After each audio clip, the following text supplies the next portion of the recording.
Bardzo fajne miasteczko, ale pokażę wam coś troszkę innego niż tylko fajne miasteczko. W dodatku nie jest to miasteczko, jest to państwo. Najpierw troszeczkę po schodkach. Bardzo lubię takie klimaty, ale zresztą pewnie wszyscy lubicie takie klimaty.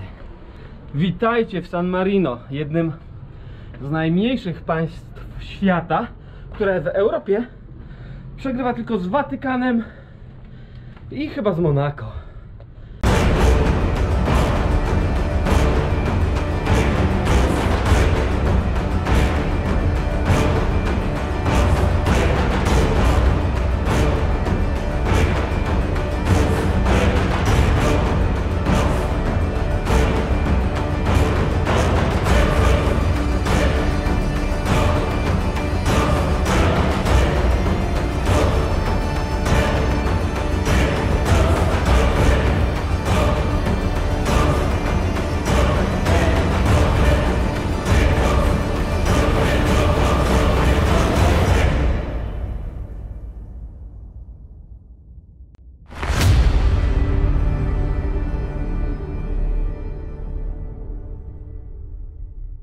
Na górę San Marino możecie dostać się na dwa sposoby. Albo serpentynami wjechać samochodem i mieć troszkę szczęścia, żeby znaleźć miejsce, wolne miejsce parkingowe. Tych parkingów tam na górze jest chyba 8 czy 9. No i trzeba po prostu trafić, żeby było miejsce. W sezonie nie ma szans. A drugim rozwiązaniem jest wjechanie kolejką górską. Wtedy samochód zostawiacie na dole i też nie ma szans, żeby znaleźć miejsce parkingowe.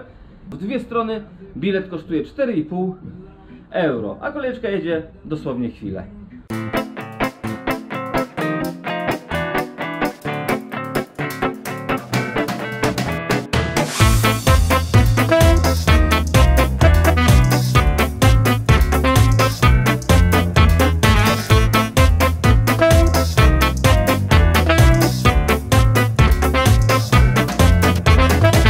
Co oni mają na punkcie tych schodów? Jest tyle różnych rozwiązań. Pochylnie, suwnice, dźwigi, rampy. Wziął jakiś, wymyślił schody i schody. San Marino ma zaledwie 61 km² i podobno w 1800 którymś roku sam Napoleon Bonaparte chciał i proponował San Marino powiększyć o troszkę tam więcej, a mieszkańcy się nie chcieli zgodzić. Powiedzieli, a po co nam więcej? Nam tyle wystarczy, nam tu jest dobrze, my więcej nie chcemy, te 61 km² nam wystarczy i w ten sposób od 1500 znowu któregoś roku San Marino w ogóle nie zmieniło ani razu granicy. Bardzo polecam Muzeum Torturów. Podobno z eksponatów można samemu korzystać.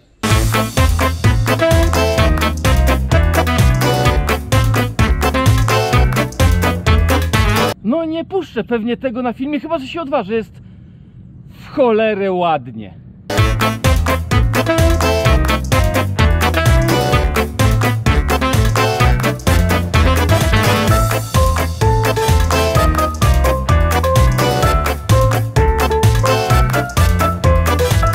San Marino położone jest na szczycie trochę takiej samotnej góry najwyższej w okolicy Monte Titano, 749 metrów nad poziom morza, troszkę daleko od, jaki my tu mamy ocean, od Morza Śródziemnego, a tam jest Rimini, 20 km stąd, słynne plaże Rimini. Tak wygląda polski turysta robiący sobie selfie nad przepaścią. Żegnaj Zbyszek. Powiem wam, że mam duży szacunek dla władz San Marino. Po co takie rzeczy barierkować? U nas byśmy obarierkowali wszystko, żeby przypadkiem ktoś nie wypadł. A tutaj jak ktoś wypadnie, no to czyja to wina, że wypadł? No jego. Nie robi się tak, o. Tak się nie robi, tak? Nie. No można wypaść.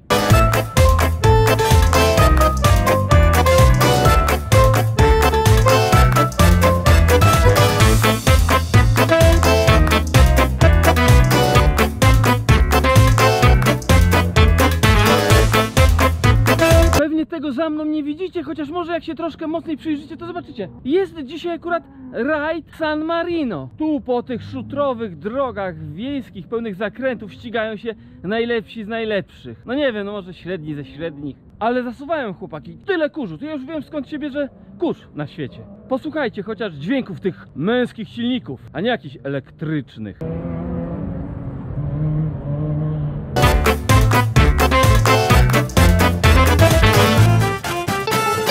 No i niby niby mury, niby starożytność, a tutaj taka niespodzianka. To jest normalnie żelbetowa działobitnia z czasów II wojny światowej. San Marino podczas II wojny światowej zachowało, jak to się mówi, nie anonimowość, tylko neutralność. Ale oczywiście nikt tą San Marinowską neutralnością się nie przejmował, bo też nie przesadzajmy, nie będziemy szli dookoła drogą, jak można sąsiadowi przez pole przejść. Więc i Niemcy, i alianci przez San Marino chodzili jak po starej klaczy.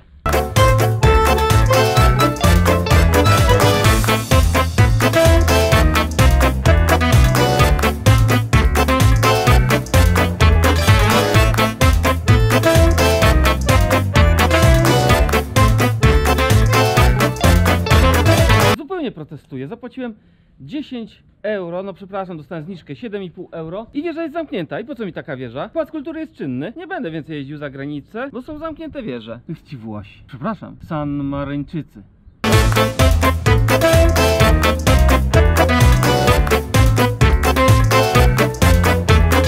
San Marino jest jednym z najmniejszych państw na świecie i leży na szczycie góry Monte Titano. Monte Titano ma 749 metrów wysokości. W 1003 roku czy coś takiego, nie, co ja gadam, 300 którymś roku przenieśli się tutaj mnisi uciekający przed prześladowaniami religijnymi cesarza Dioklacjana, chyba Dioklacjana. I tu sobie założyli najpierw jedną, później drugą, a później trzecią wieżę. I te 3 wieże, które oglądacie na tym filmie, są właśnie symbolem San Marino. 3 wieże są w herbie i na fladze San Marino. I teraz, sorry Winnetu, ale nie jestem w stanie zapamiętać tych strasznych nazw tych wież, bo są po włosku, ja do włoskiego w ogóle nie czaję, więc sobie pomogę. Te wieże to się nazywają Montale, Cesta Orfrata i ta najważniejsza, Rocca Guaita, nie gitara, tylko coś tam innego, Guaita, Rocca Guaita, to po hiszpańsku. 2 z 3 można zwiedzić, trzecia jest nieczynna i tyle. No zarąbiaście jest, musicie przyznać, że naprawdę jest zarąbiaście. Jechałem tu 18 godzin samochodem, ale nie żałuję. Pamiętacie, jak nazywa się cykl moich filmów o zamkach i innych takich? Kamień na kamieniu, zapamiętajcie, kamień na kamieniu. To jest flaga San Marino, jedna wieża, druga wieża, trzecia wieża.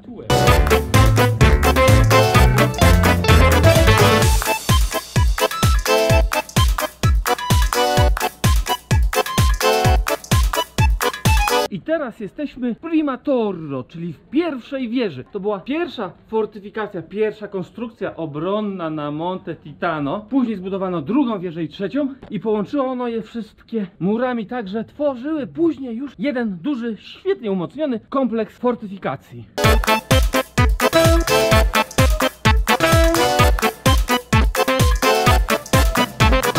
Jak byłem mały, to chciałem być rycerzem, ale jak pooglądałem wszystkie zamki, miałbym tutaj się na drabinach wspinać i to wszystko zdobywać, to chyba mi przeszło.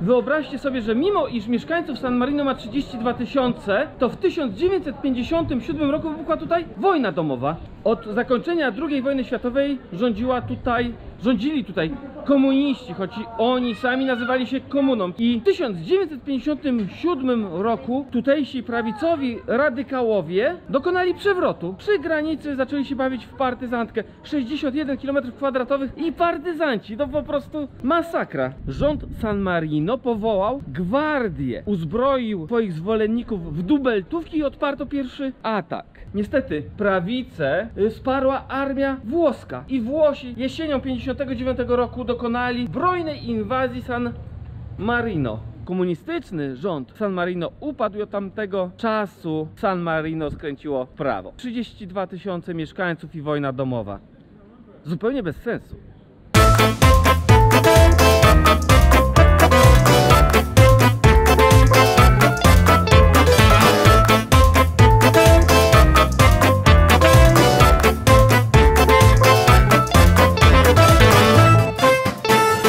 Słuchajcie, i stało się, i się zdarzyło. Za mną stoi napastnik reprezentacji San Marino, wołany przez kumpli Martino Bombardino. Już we wrześniu Polska gola